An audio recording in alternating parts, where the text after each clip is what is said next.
And they're asking me if I recognized any of my friends. The new way hospitals are diagnosing and treating traumatic brain injury. It did magic to my brain. How this device silences ringing in the ears. And the Piano Man cancels his tour to deal with a rare brain condition.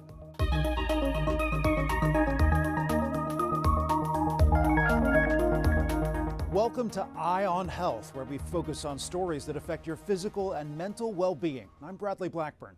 We begin with a significant announcement from the Trump administration regarding COVID-19 vaccine guidelines. Erica Brown is in Washington with details on how this could impact healthy children and pregnant women.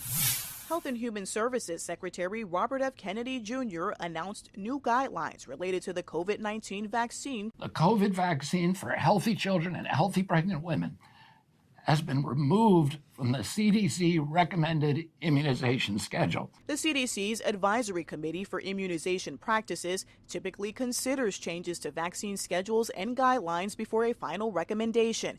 In this case, Kennedy made the decision without their input. He was joined in his announcement by the heads of the Food and Drug Administration and the National Institutes of Health. Last year, the Biden administration urged healthy children to get yet another COVID shot despite the lack of any clinical data to support the repeat booster strategy in children. That ends today. It's common sense and it's good science.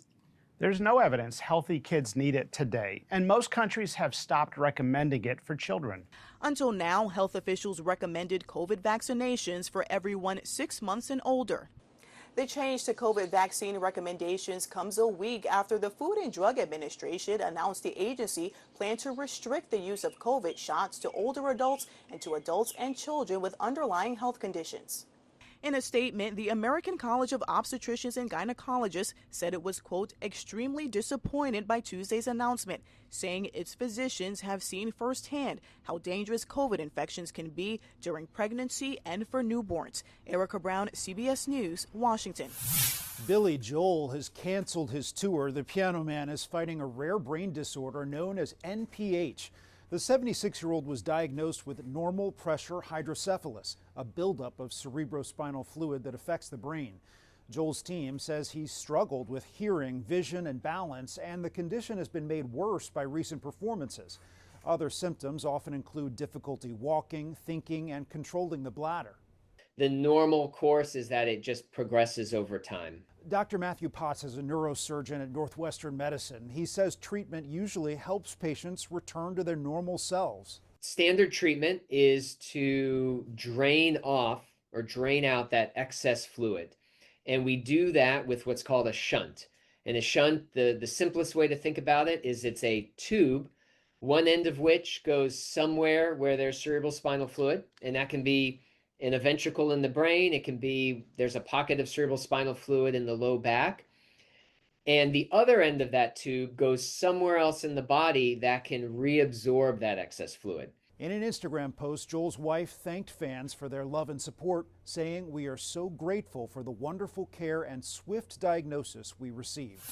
In Haiti, dozens of HIV-positive people marched in the streets recently to highlight the shortage of life-saving medicine they need. They demonstrated without masks, a risk in a country that still shuns those with the virus.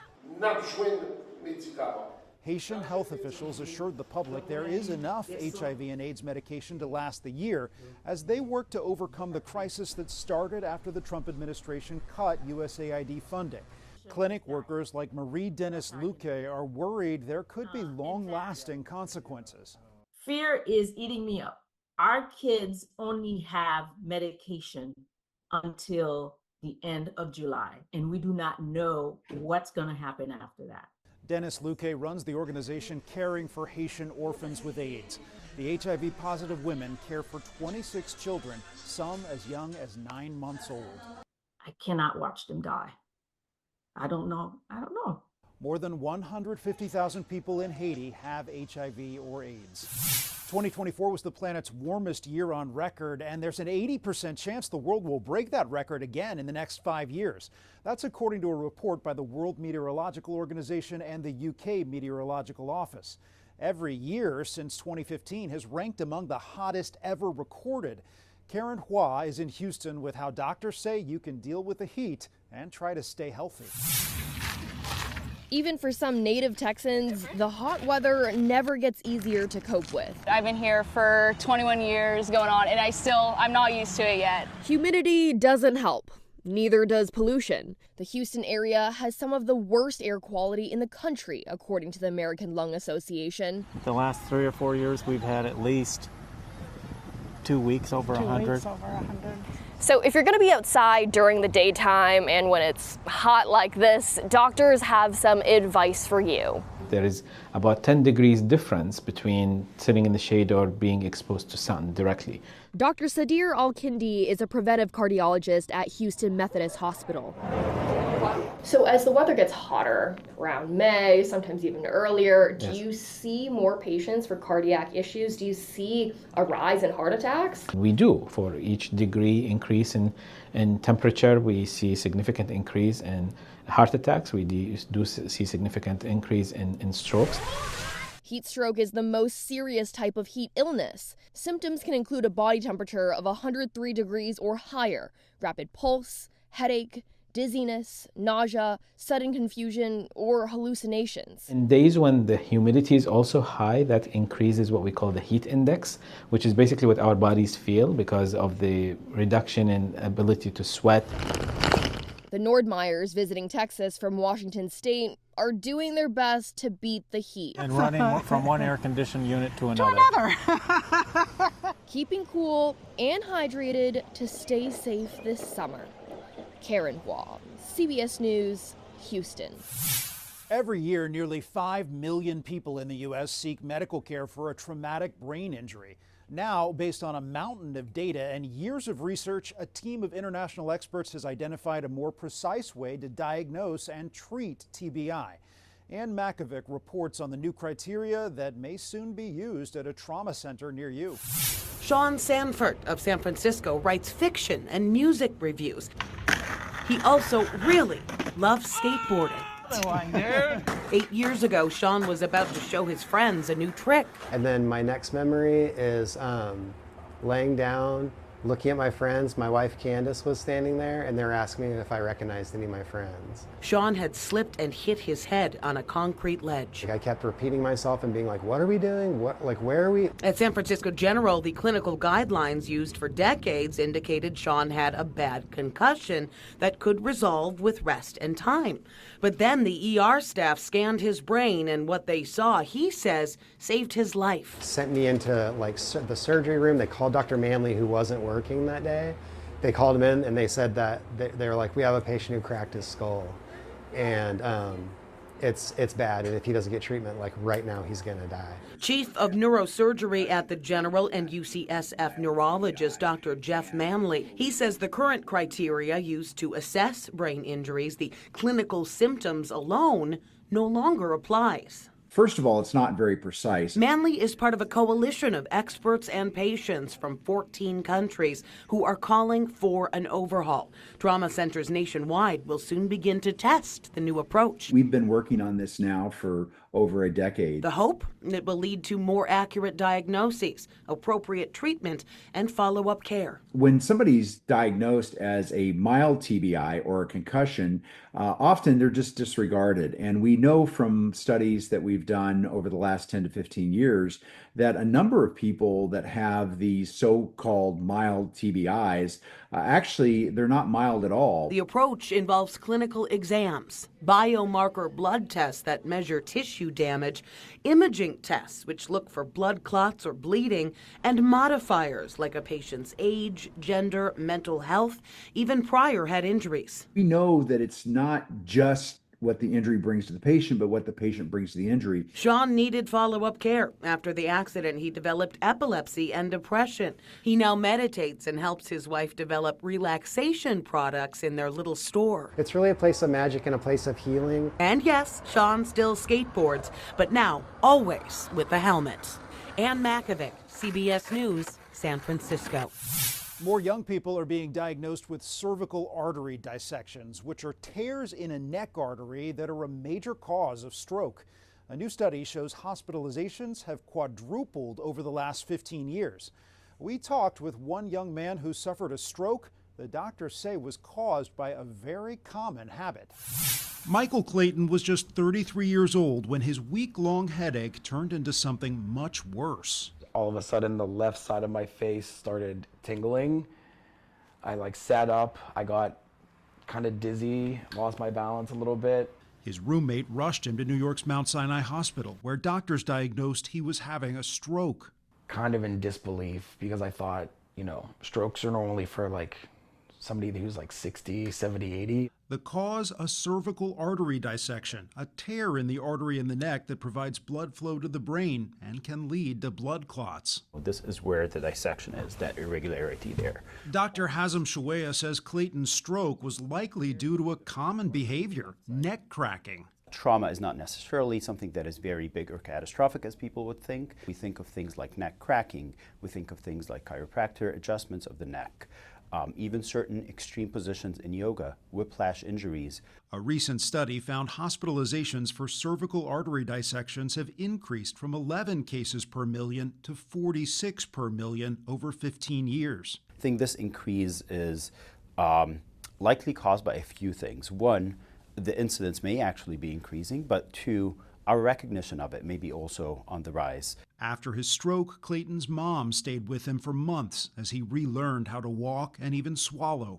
My angel, my mom, she's the best. Nearly 2 years later, he's grateful he survived and is able to warn others. If you notice something that's not normal, go get checked out. It's worth it. And don't crack your neck. Strokes can happen to anyone.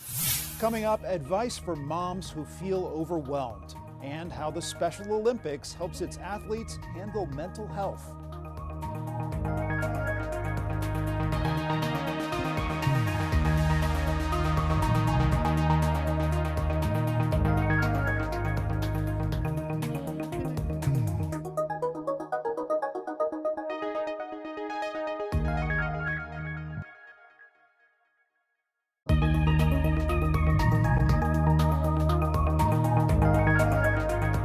Welcome back. A new study says there has been a sharp decline in the mental health of mothers.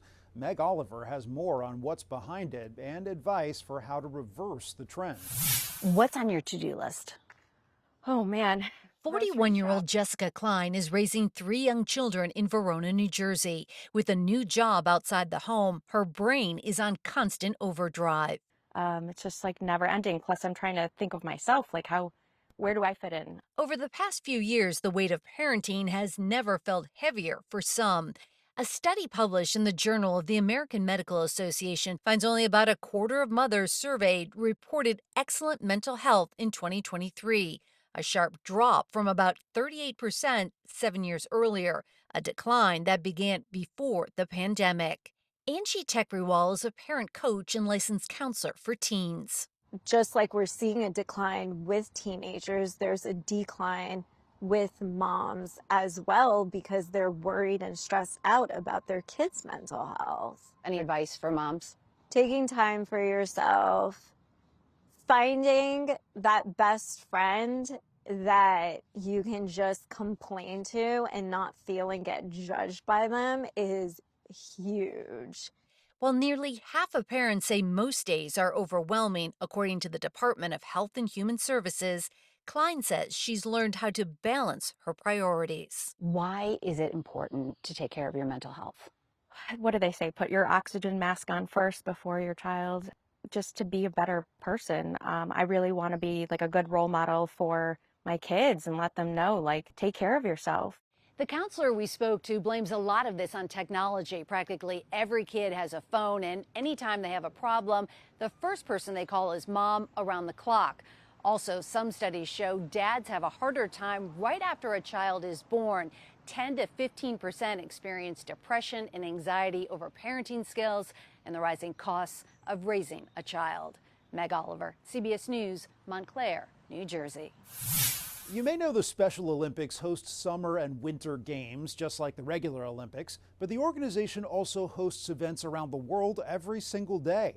And they screen all their athletes for mental health, an often overlooked issue for people with intellectual and developmental disabilities, also known as IDD. For more on this, I spoke with Dr. Dimitri Christakis, the Chief Health Officer for Special Olympics and Editor-in-Chief of JAMA Pediatrics. What does the data show about mental health for people with IDD, and are they getting the treatment and support that they need? Yeah, thank you so much for asking that. You know, what we consistently find is that this is a population that is marginalized in society, marginalized in healthcare. That we often refer to them as an invisible population because they're so often ignored. About 55% of adults with intellectual or developmental disabilities have been diagnosed with anxiety or depression in their lifetimes, compared to about 10% of neurotypical adults. And on a typical day, 49% of people with IDD report feeling anxious, compared to about 8% of neurotypical people. Is there potentially bias within the medical community about recognizing the signs and symptoms in people with IDD? There is. You know, I think there clearly can be challenges for people with IDD getting the healthcare they need. They have a harder time seeing physicians or healthcare providers or mental health providers. So in the past year, people with IDD who wanted to get counseling, 20% of them reported that they could not get it because it cost too much, compared to 3% of Americans without IDD. But even when they get in to see a doctor, we repeatedly hear from our athletes and from people with IDD generally that they feel like they're not treated with respect. They don't feel like they're listened to.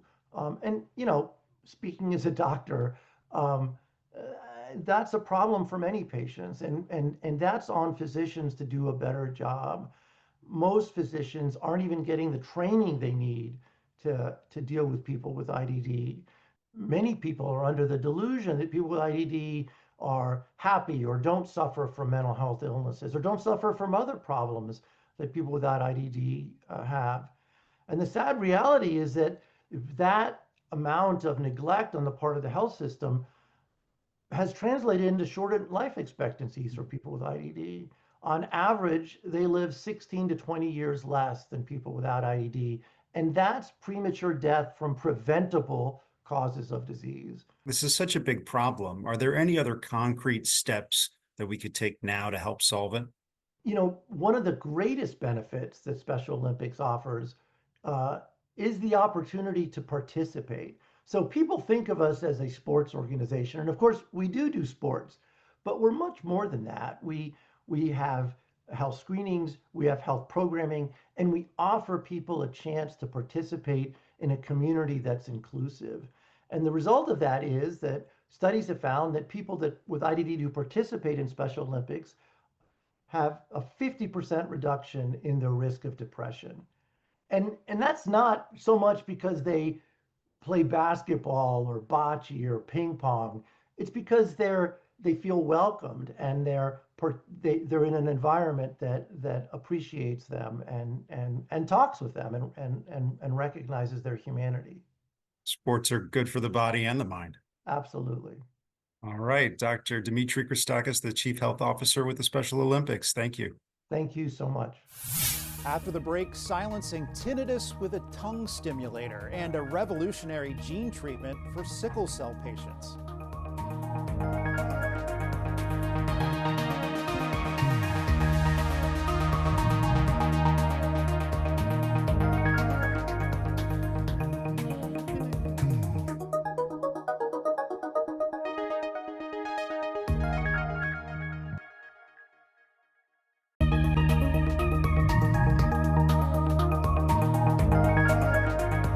Welcome back. More and more patients are turning to a new treatment for a condition that causes ringing in the ears. The device tricks the brain with a tickle to the tongue. Stephanie Stahl has more. Silence really is golden for Clara Flores. This is what her days used to be filled with. The constant buzzing and ringing she heard is a condition called tinnitus that affects 25 million Americans. This ringing that you hate and can't stand you cannot turn it off. You get depressed, you get angry, your relationships suffer. But the maddening noise is not a hearing problem, according to Bala Cynwyd audiologist Gail Brenner. Tinnitus is a sound that we perceive in our ears or head that's internally generated by the brain. And now, for the first time, she says there's finally a treatment that works for most patients. So this is the controller. Lanier is an FDA-approved device that works with headphones and a tongue stimulator. 32 tiny little electrodes that stimulate the tongue with electrical pulses that feel like bubbly champagne. It's just a tiny little tingle, and that's all we need for the signal to transmit to the brain. Lanier cost $4,000 and isn't covered by insurance. It worked for Clara, who listened to soothing sounds with the mouthpiece for 12 weeks, twice a day for half an hour. It did magic to my brain. The maker of Lanier says it works by retraining the brain not to hear the sounds from tinnitus that can be caused by loud noise, hearing loss, and infections. We're teaching the brain to not pay attention to the tinnitus. It has been a game changer. Clara thinks her tinnitus was caused by an infection, but she doesn't notice the buzzing anymore. And now it's just like, oh yeah, I have it. It doesn't bother me. I forget about it. Her brain refocused and noise-free, now with a new lease on life. Stephanie Stahl, CBS News, Philadelphia. A simple device and a powerful purpose have saved a life at the top of the world. A man from England stationed a defibrillator on Mount Everest, and within weeks it helped revive a young climber from France. David Sullivan, who has lost 4 close friends to heart problems, says he cried tears of joy when he learned the machine made a critical difference on the world's highest peak. When that call came through, I know I'd done something worthwhile to give someone else and a family the chance to keep their daughter and for her to go on and have a great big life. And that is the best. Sullivan runs an organization that teaches CPR and delivers defibrillators to remote, high-risk locations. For the first time in his life, a young New Jersey man is pain-free thanks to a new gene treatment working to cure patients of sickle cell disease. Jenna DeAngelis has more on this groundbreaking treatment.